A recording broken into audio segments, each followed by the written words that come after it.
மாதம் இருக்கும் நடக்காம ஆயிடுச்சு. மாதம் மாதம் இந்த கை வலின்னு வந்துருந்து ஃபஸ்ட்டு. அது ராஜா மாவட்டத்தில் ஒரு ஹாஸ்பிட்டலில் கொண்டு வச்சுருந்தாங்க. வச்சு ஒரு 17 நாள் இருந்தோம். ஒரு 38,000 ரூபா பில்லு போட்டாங்க. அவங்க போடாத இன்ஜெக்ஷனு என்ன ஏற்றுனாங்களோ அதில் வந்து உடம்பு நல்ல வீக் ஆகிடுச்சு. ரெண்டாவது இங்கேருந்து வீட்டிலேருந்து நடந்து தான் கூட்டிகிட்டு போனாங்க. வரும்ப முடியாமல் கொண்டு வந்தாங்க. வீட்டில் வந்து 3 மாதம் பெட்லேயே தான் இருந்தேன். மருந்து எடுத்துகிட்டே தான் இருந்தேன். அப்புறம் எழும்பி கொஞ்சம் கொஞ்சம் நடக்க வச்சாங்க. அப்புறம் ரெண்டாவது டைப்பாய்டுன்னு சொன்னாங்க.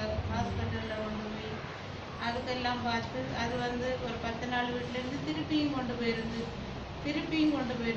3வது வாட்டி 4வது வாட்டி போனப்போ 3 பெட்ஷீட் எல்லாம் மூடி போட்டு காய்ச்சல் பார்த்துட்டே இருக்காங்க. காய்ச்சல் கிடையாது.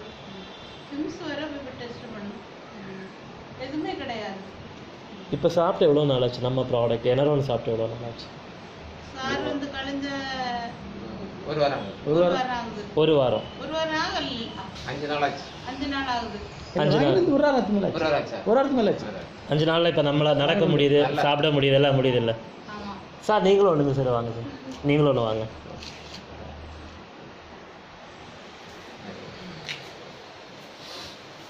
சாருக்கு தான் அவங்களோட டீட்டெயில் தான் தெரியும். எவ்வளோ கரெக்டாக எவ்வளோ நாளாக இருக்குது சார் ப்ராடக்ட் வாங்கி சாப்பிட்டு? எவ்வளோ நாளாக இருக்குது? 5 நாள் ஆச்சு. பசியெல்லாம் நல்லா இருக்குது, எல்லா விஷயங்களும் எனர்ஜியாக இருக்கீங்களா இல்லைங்களா?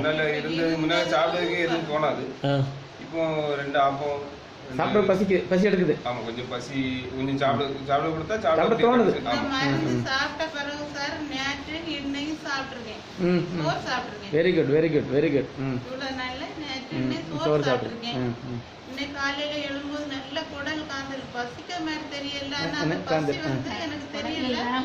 பிறகு அந்த ஹார்லிக்ஸ் கொடுத்தாங்க தலைக்கு. கொடுத்த பிறகு அந்த காந்தல் அந்த டானிக்கை கொடுத்துட்டு அந்த ஹார்லிக்ஸ் கொடுத்தாங்க. அப்புறம் இதாயிட்டு அப்புறம் மத்தியானம்